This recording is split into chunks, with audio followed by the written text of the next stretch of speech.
Welcome into America's Retirement Headquarters, home of the Retirement Guys Formula and America's Medicare Associates. Securities offered through Peak Brokerage Services, LLC. Advisory services offered through the Retirement Guys Formula. Registered investment advisor. America's Retirement Headquarters, America's Medicare Associates, and the Retirement Guys Formula are separate and independent entities from Peak Brokerage Services, LLC.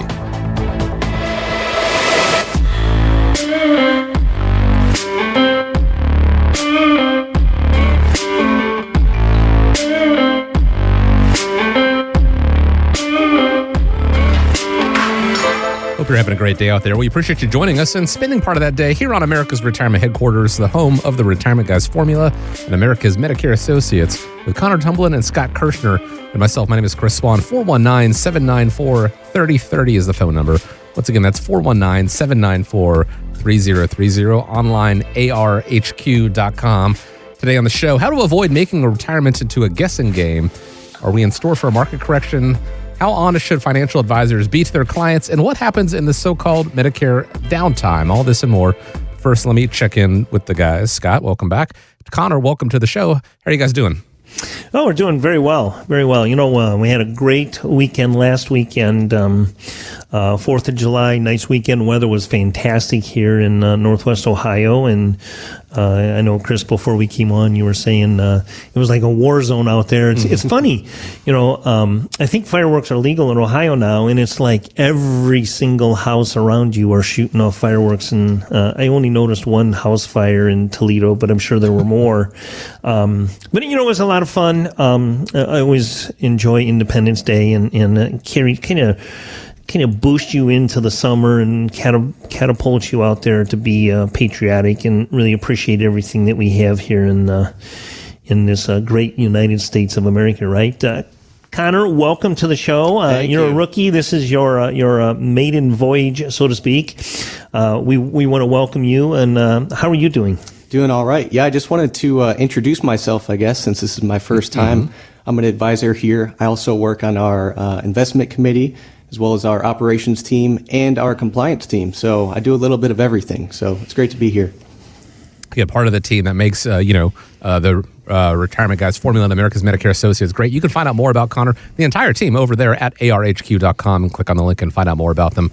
Also schedule a time to speak with them as well. But let's go ahead and dive into the show with this. Occasionally, we'll mention the names of some pretty big investment firms like BlackRock, Goldman Sachs, Bridgewater. That's another one. And his CEO was talking recently about picking investments. He said they've got 400 people working on picking the investments day and night, and they still get it wrong like 40% of the time. Look, here's the thing. If you're trying to pick stocks in retirement, can you afford to be wrong 40% of the time? Can you do retirement planning where it's not actually a guessing game? You know, that's a great question, and you know, I'm glad Connor's here with me because he's going to kind of take this one here for us and explain a little bit about what they mean. But, you know, when I look at this, and I think of being wrong 40% of the time, if you look at Major League Baseball, I'm a big baseball fan, you know, if you look at Major League Baseball, some of the best hitters ever to play the game are wrong 7 out of 10 times. Or, I mean, they're wrong 7 out of 10 times. You know, they bat 300 is a really, really good batting average. You know, in Major League Baseball, maybe 330, 340, something like that is phenomenal, right? And they're getting paid millions and millions of dollars being wrong 7 out of 10 times. You know, and when I look at this, the question is very simply this: what can you afford? Can you afford to be wrong? 4 out of 10 times. I know selling Medicare, if I'm wrong 4 out of 10 times, if I advise my clients to go with the wrong plan, it can blow up their portfolios. And if I'm wrong 4 out of 10 times, I'm going to have 4 really cranked off clients. And quite frankly, I don't want that. How does this play into, what you deal with on a day-to-day basis, Connor, and helping people understand that maybe being wrong 4 out of 10 times isn't a horrible thing when it comes to investments? We don't want to be wrong at all, but sometimes you just can't help it. Yeah, I think it really puts into perspective how difficult it can really be to accurately pick investments when one of the largest hedge funds, maybe the largest hedge fund in the world, they still get it wrong 40% of the time. They have access to PhDs, chartered financial analysts, anyone in finance, they want to work at Bridgewater, and still this is what they get. They get 40% of it wrong every time. So I think one of the most important things that this boils down to is it's really important to understand the rationale behind your overall financial plan, as well as your investments more specifically that you own. So something that we like to ask our potential new clients when we first meet with them is, what is the rationale behind your current investment portfolio? And when we ask that question, about 3/4 of the time, they stare blankly at us. Well, they get the glazed over eyes. Yeah, like, they get a little bit worried when you ask that question. Sure. So I think that's something that's really important to communicate to them. So, for example, one of our strategies that has done very well this year and just really well in general, it really tries to identify quality stocks. So this is just an example to explain why you own what you own, but this is a quality portfolio. So something that we emphasize and we really communicate to our clients is we want to own companies that are cash rich, they have low debt relative to their size, they earn high returns on equity.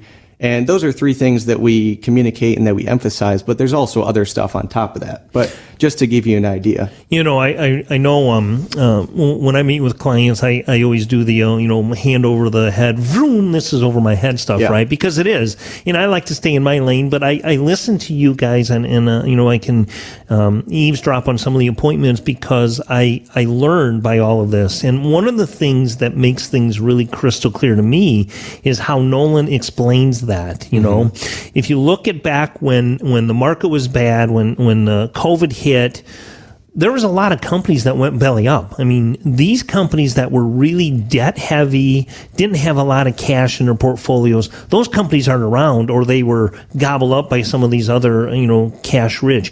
These are things that just make sense to me, right? I mean, you can afford to have the ebb and flows of, the roller coaster ride, so to speak. And if you've got a lot of cash, not a lot of debt on the books, you can sustain that. And that just makes sense to me. And, when I hear Nolan talk about that and kind of like what you just said here, those things make sense. And I think the common lay person out there like myself that doesn't do this for a living, making sense and making it simplified for us is super, super important. And that's what you just did.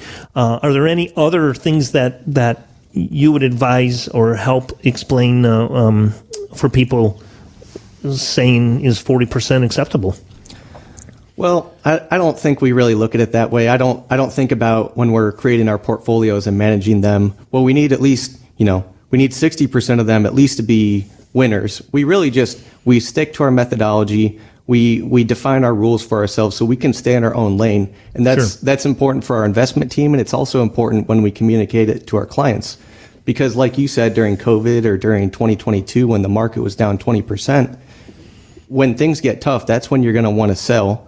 Everyone's selling, the market's down. That if you own the right stocks and you're confident in your strategy, that could be a really good long-term opportunity. So that's why it's so important to understand what you own, see if you should still own it, and potentially buy the dip if it's a good opportunity. That's why it's important to trust your conviction. Scott, you mentioned baseball at the start of this question, and it is true. The people with the all-time home run leaders, guess what? They've also got a lot of strikeouts because you don't get it right all the time. Home runs, they're fantastic. Everyone wants that hot stock. They want to be able to say that they got it right. But what wins games is singles and doubles. That consistency is key. And longtime listeners of the show will know that what Connor said with the investment methodology is the same thing that all the way up top, the same thing that Nolan talks about, the same thing Chaz has talked about, what they look for when they're picking stocks, when they're investing. That consistent message means that, it's not going to get different conversations with these guys every time you talk to them. You talk to one or the other. That consistent message is what is done well for the team at America's Retirement Headquarters, the Retirement Guys Formula. And if you want to find out more, if you want to have that consistency in your retirement plan, it's as simple as reaching out, giving a call, 419-794-3030. Once again, that number, 419-794-3030. Or you can schedule a time online, find out more about the team. And like I said earlier, check out Connor, find out more about everybody out there, arhq.com. Nationwide is canceling around 100,000 pet insurance policies due to the higher cost of veterinary care. And while these pet owners are now finding themselves, without coverage. While you may not have to worry about pet insurance, you might find yourself in a similar situation when you're in your 60s when a term life insurance policy expires after the 20 or 30 years that policy, that term is usually written for. So it begs the question, how much life insurance does someone actually need in retirement? Here's the thing. That's a tough question to answer, Chris, because it really depends on each individual needs. But this is a subject that I was, I sold a lot of life insurance in a previous life.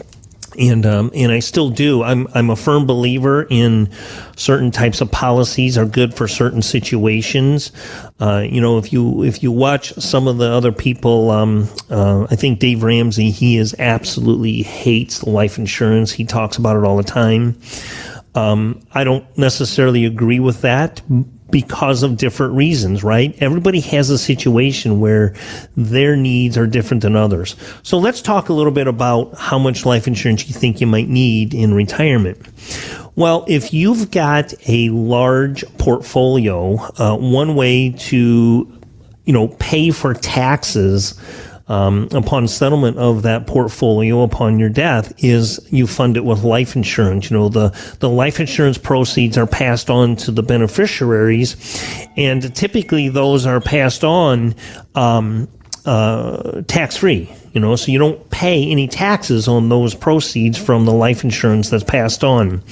One of the things that I did a lot of when I would meet with a young couple, at some point you may get married, at some point you're going to start a family, you're going to need to move from where you're at into a house. And one of the things I did a lot of was I would write a term policy at a very large dollar amount to protect the untimely loss of your income or your spouse, whoever is the major breadwinner in the family. And I would write, just like this says here, 20 or 30 years, I would write a lot of the 20 or 30 year premiums on term because it was really cheap. I mean, you could buy a lot of life insurance. I quoted a couple, they have 2 young kids, and we wrote them a combination of 2 different policies. One of them was a term policy for $1 million to supplement a loss of income. Okay. If he passes away, he's a major breadwinner. The bills don't go away. In fact, it's now being paid with one income, and it's not the major breadwinner's income. So, it's very, very difficult. You do a needs analysis. We kind of put together what each individual situation calls for.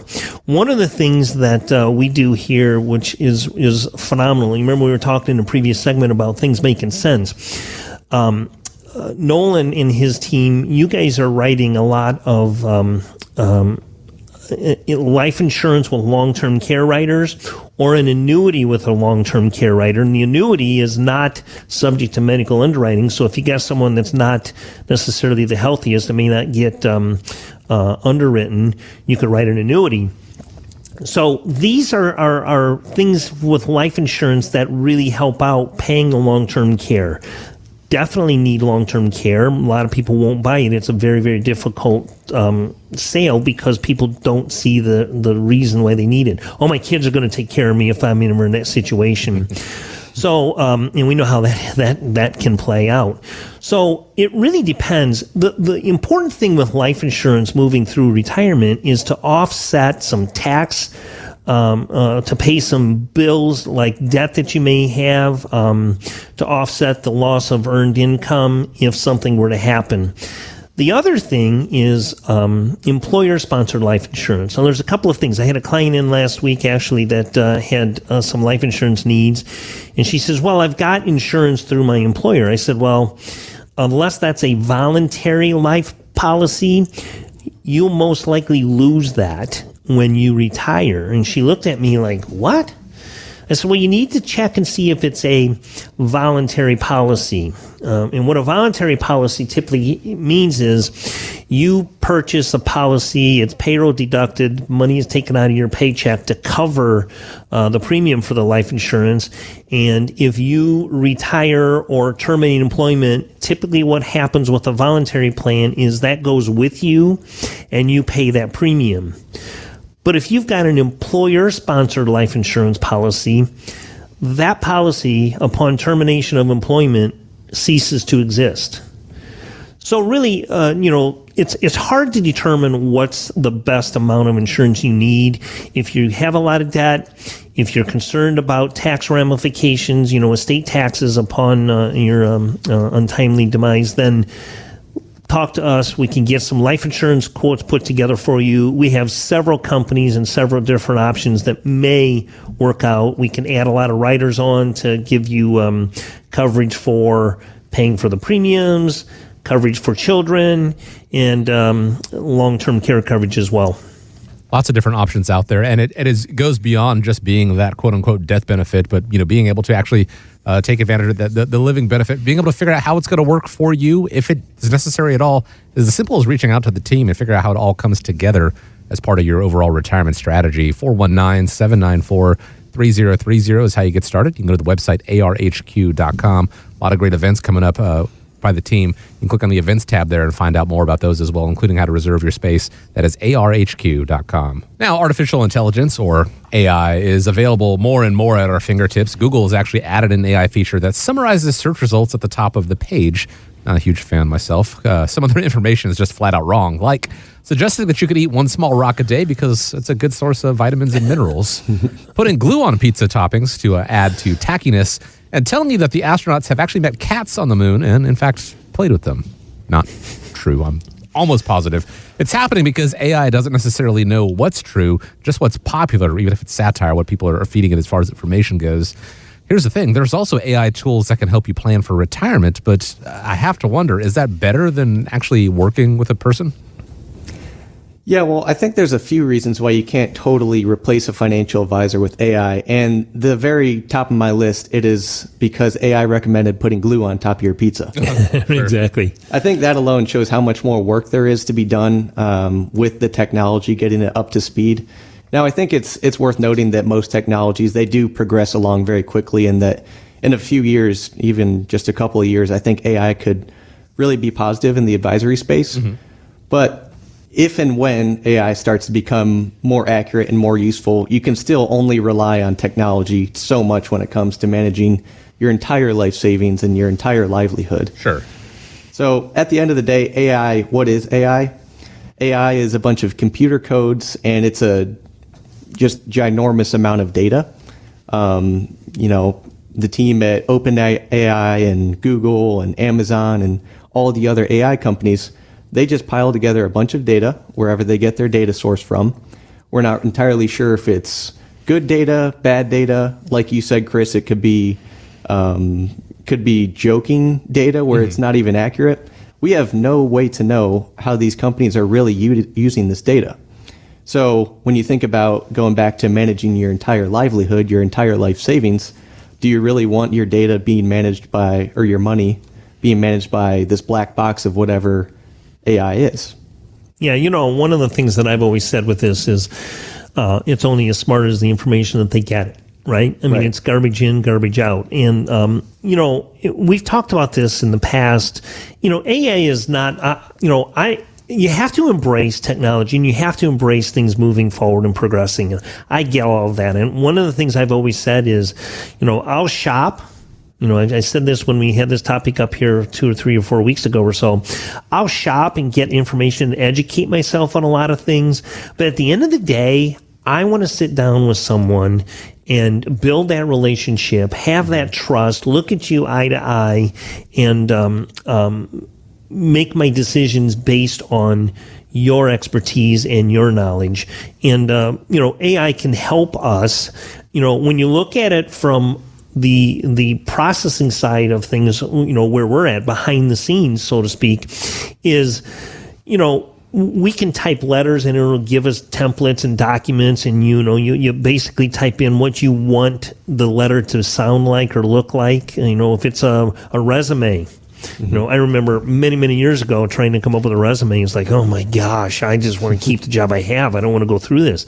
Now you can go onto AI, type in resume, and it'll fill out a lot of that information for you based on information that they've put in from other resumes, I'm guessing, from people that have been around, putting in the resumes. There again, pizza, glue on pizza, that's eating rocks. I mean, we used to eat rocks when we were kids, but we didn't have any idea they were nutritional factors involved, right? Where else do you see AI helping with what you do? Yeah, so I've talked about why I wouldn't want to use AI as a standalone solution to my financial advisory needs. Like I said, we don't know where that data is coming from. It doesn't have any human reasoning, such as putting glue on pizza. It doesn't have any interpersonal skills. It doesn't know what a person who would be sitting across from it, I guess. They don't know what that type of person is going through, what types of emotional decisions that person might make, in a financial sense, which would affect your financial plan. What I do think AI would be very helpful for, and what I think that we personally do a very good job of, is leveraging technology. So I don't think it has to be just humans or just AI. I think what we do a really good job of is leveraging all the technology at our disposal. Sure. Building portfolios, coming up with a correct risk score for our portfolio, coming up with a good risk to return ratio for our portfolios. All of that is taken from different technology applications, which have, billions of data points from the whole universe of investing over a decade and, a century before it, really. So I think there's definitely a good balance to be struck. I think that a combination of human oversight and human reasoning with the vast computing power of technology is a really good combination, a really good way to go. For me, with what I do, one of the biggest things that I do is I build a relationship with somebody. And kind of, you mentioned it perfectly, AI, sitting across the table from a computer, and the computer says, this is what you should do, right? Mm-hmm. They're not hearing their story. I deal with seniors. I deal with people 65 and older and people under 65. But, the bulk of my business is people on Medicare. And they all have a story. They all have a medication that is keeping them out of pain. Or for some people, it's keeping them alive. And you lose that human touch, that interaction. And a lot of people just want to tell their story, and they want you to sympathize with them, and that's very important, and you lose that with AI. So, I agree with you. Like you said, I think it's a combination of both. Just like be diversified in a portfolio, you want to make sure that you access all of the resources available, and technology is one of those resources. Can I just say one final thing? Have you ever used, ChatGPT or Gemini, which is Google's product? I'm not sure if you use it at all or if you use it very much. But whenever I've used it, it never has any nuance at all in it. Right. It just gives you the most general. It gives you, yes. If you submitted it for a paper in school, you'd get a C on everything the AI produces. So I don't know if you want to put your whole portfolio into AI-generated content. Sure. Certainly not. And first of all, Scott, I picked up on this. I have to wonder why you're looking up how to write resumes.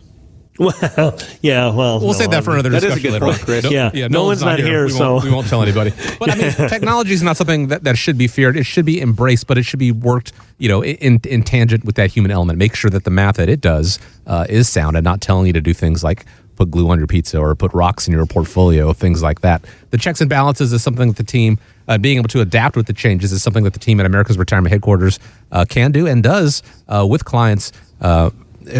Every single day. And so to find out more and to find out how to get this synergy, I guess, with your retirement strategies, it's real easy. It's picking up the phone and giving a call, 419-794-3030, or go to the website, arhq.com. Jake Paul Turner is a motivational speaker who has a big following on social media. And recently he was asked, how do you know if you have a fake friend? They don't ever give you constructive criticism. They keep feeding you positive comments, even if you're destroying yourself. You want a friend that has your best interests in mind, even if they have to tell you something you don't want to hear. So let's talk about the fiduciary capacity, what the word fiduciary means. It means acting in the client's best interest and sometimes telling them things that they may not necessarily want to hear. Can you give some examples of times where you've had to have that tough talk with some clients?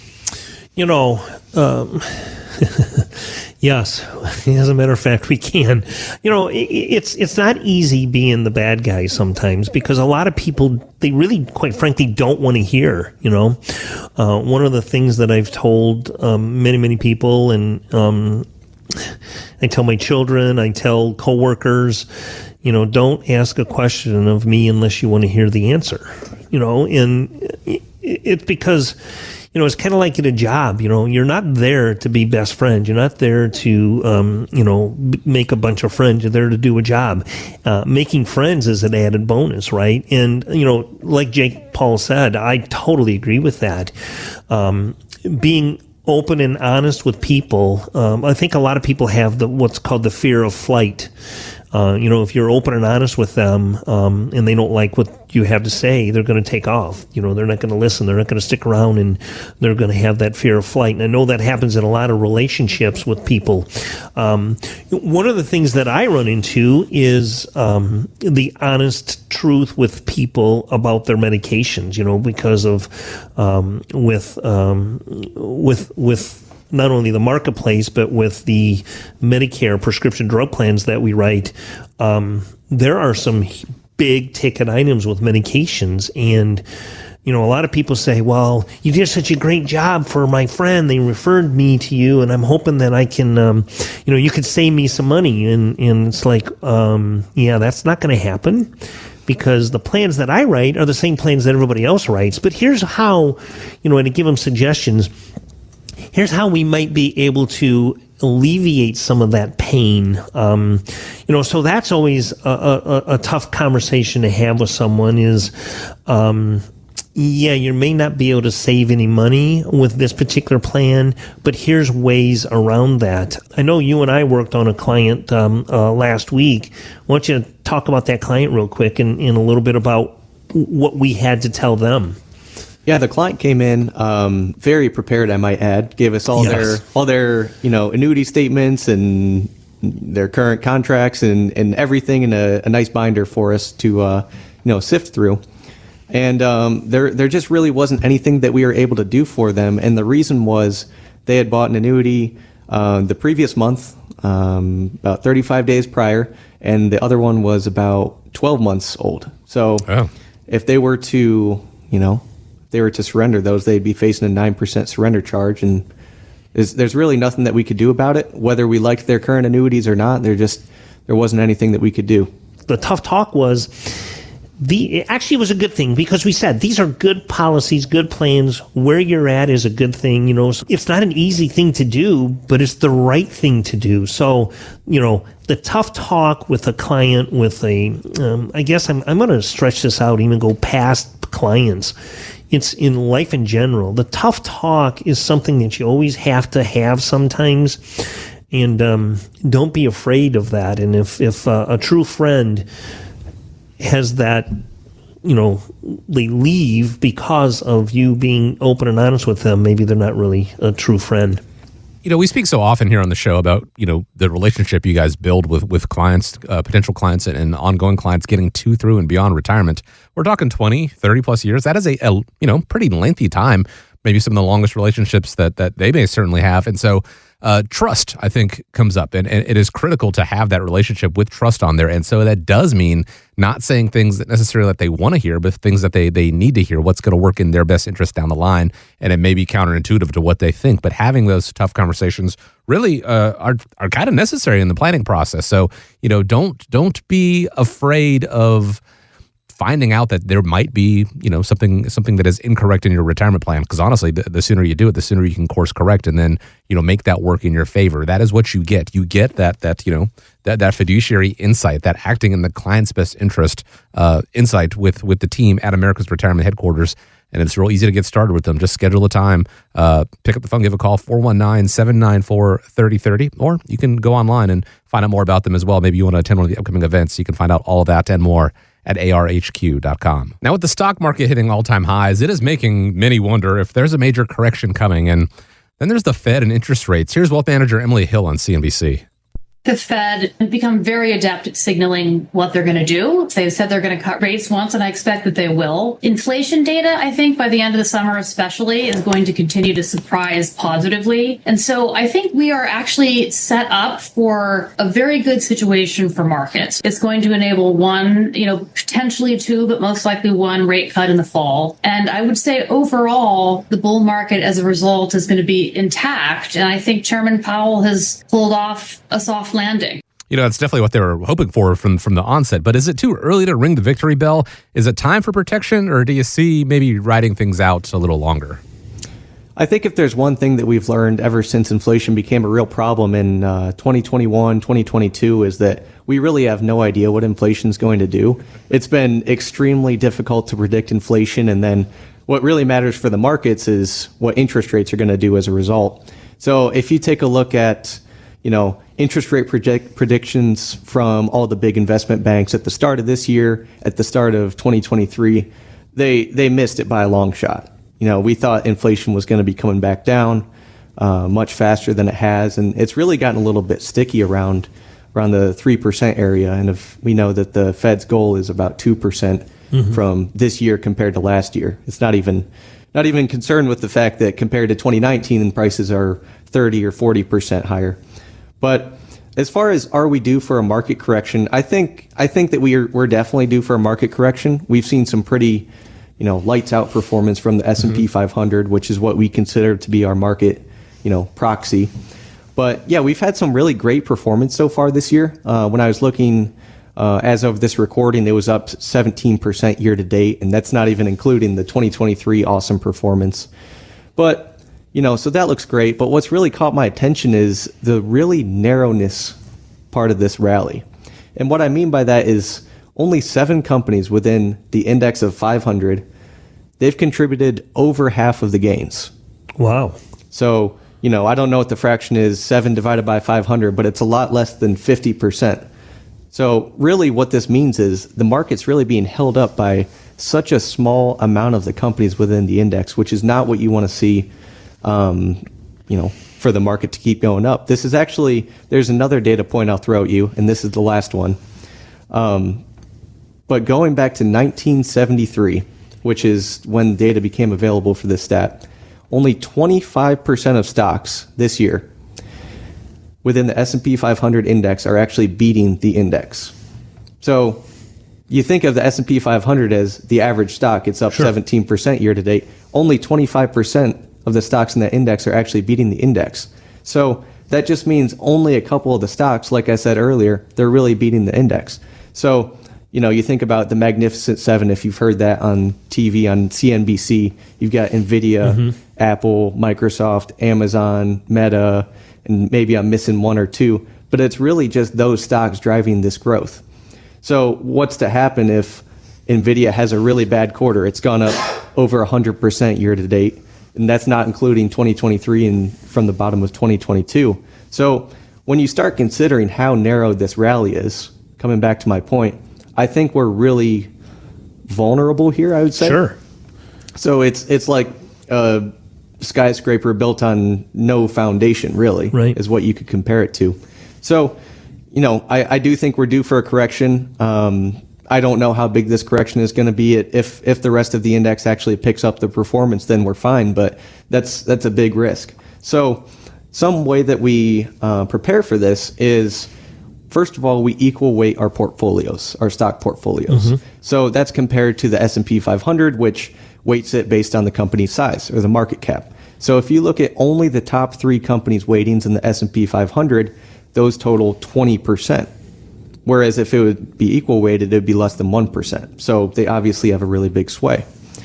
So if we equal weight it, where we don't let Apple and Microsoft and Amazon and all those stocks take up the entire weighting of our models, we really reduce the risk from those types of companies. Well, when I look at that, the thing that scares me about that is those 7, the Magnificent Seven or whatever you refer to it as. There's a new name every week. There's a new name every week. So they pretty much are controlling. I mean, if they decided we need to kind of back things down a little bit here. You're going to see a major correction, right? I mean, am I wrong in that? I don't know how all of this works, but when I see that 7 companies are driving most of this, these gains, that scares the heck out of me. Yeah, you're absolutely right. And the thing about these 7 companies, well, they are fantastic companies. We own them, most of them, in our models. You know, they have a good amount of cash, low relative debt, and high returns. They're great companies. It's just the fact that they've gone up so much in such a short amount of time.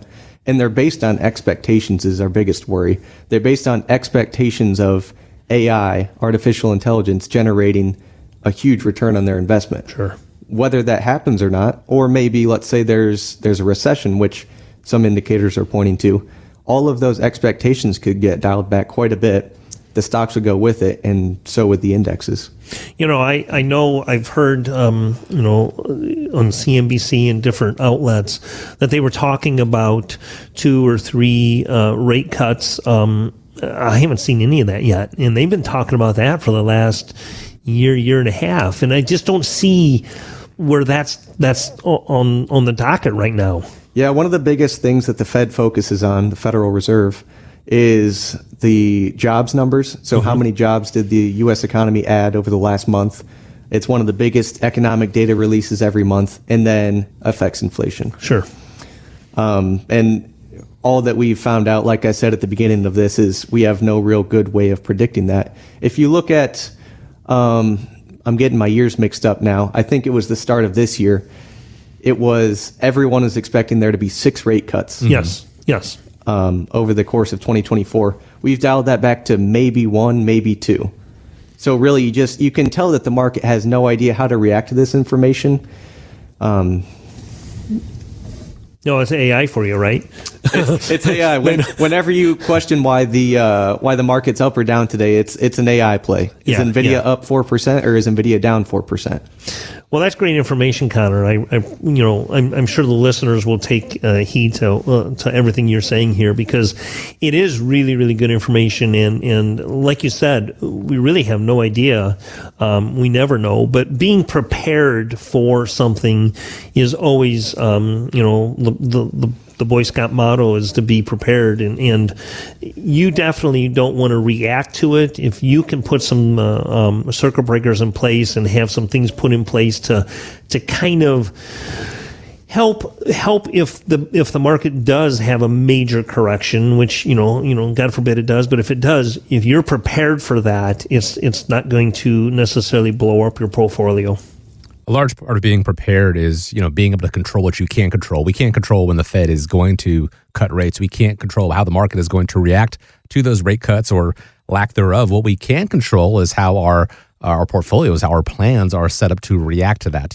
Being able to take advantage of the interest rates as they are, as elevated as they are right now. Obviously not the best time to go out and refinance your house or get a new car loan or things like that. But there are strategies, there are vehicles that you can use to take advantage of those rates. And then, if the market does take a downturn, inevitably it will, being positioned in a way where you can use that as an opportunity to buy in, low, as the adage goes, buy low and sell high. But having a little bit of that discipline on your side, sometimes it's easier said than done, but the team at America's Retirement Headquarters can help you with that and know when to pivot and know, when those opportunities lie.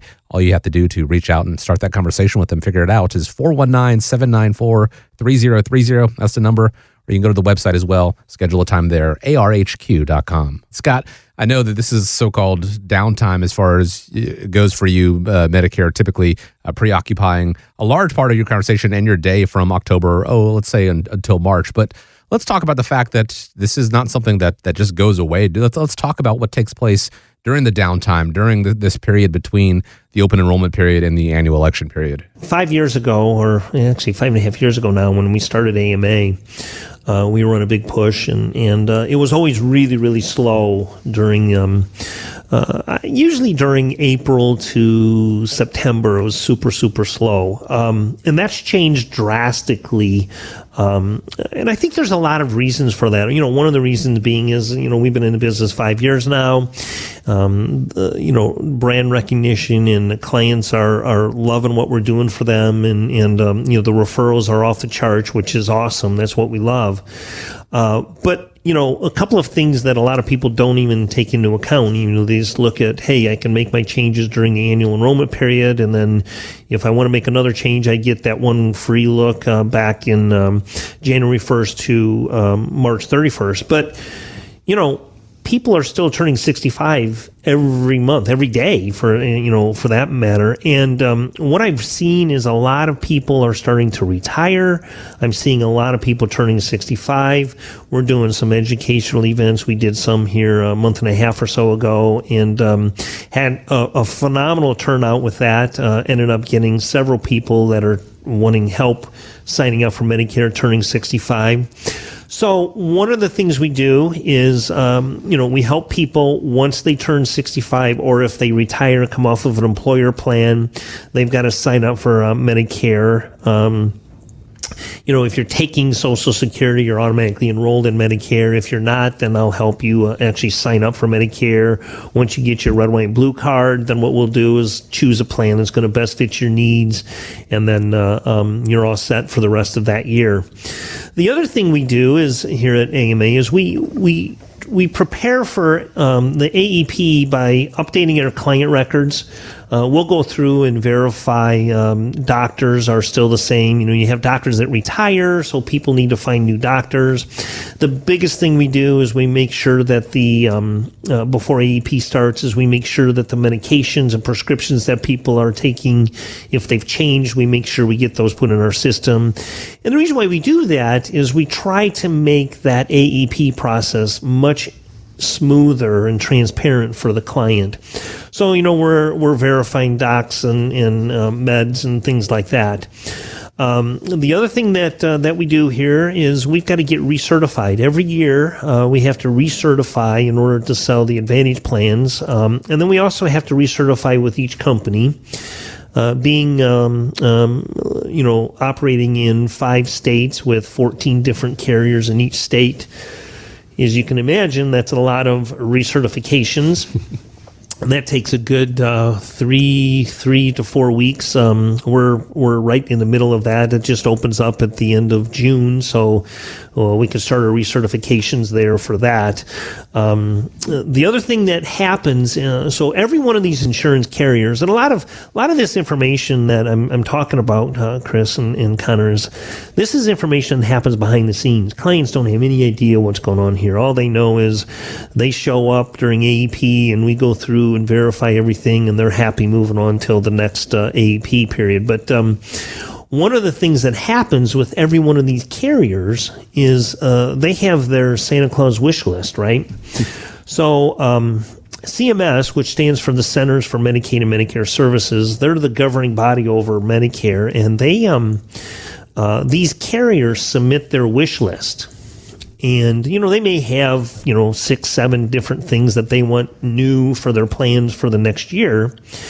And CMS goes through that hit list, and they may give them, 2, 3, 4 of those. And then those would start effective January 1st of that following year. So any changes for this year start January 1st of 2025. So one of the things that we do is, you can imagine having the number of companies that we do. We have what's called first looks, where they'll give us information. We are bound by secrecy. We cannot divulge any of the information prior to October 1st. So we'll spend the good part of August and September going through these so-called first looks. And these companies will, sell themselves to us. So they want us to present them to the clients. And, they'll let us know what's new and exciting for 2025, and so all of our carriers do that. And then what we do is we start preparing for our review and annual policy renewals for all of our clients that we have, and then we start ramping up and getting prepared for our educational events. We do a lot of educational events at the end of September, the 1st of October, that's going to get people information and prepare for their annual enrollment period, and we really ramp up during that process. So, the downtime, although it is a little bit slower during this time period, by no means are we sitting around here wondering what we're going to do. We've got a lot of different things on our plates that we have to take care of and make sure that our clients are serviced and taken care of to the best of our ability. So, the so-called downtime, yeah, it is nice to take a deep breath, but it really hasn't ended. And as long as we can make sure that we help clients in moving into the annual enrollment period, that's what we're here for. Lots of plates spinning over there at America's Medicare Associates. Sometimes the plates are just a little bit different, that's all. The educational events that you mentioned, they don't ever really stop either. You can find out more about upcoming Medicare events, upcoming educational events the team at America's Retirement Headquarters is holding by going to the events tab at arhq.com. Or if you want to skip the line and sit down and speak with the team, 419-794-3030. That's 419-794-3030. I want to thank you so much for joining us here on America's Retirement Headquarters, home of the Retirement Guys formula and America's Medicare Associates. Hope you have a great week ahead of you.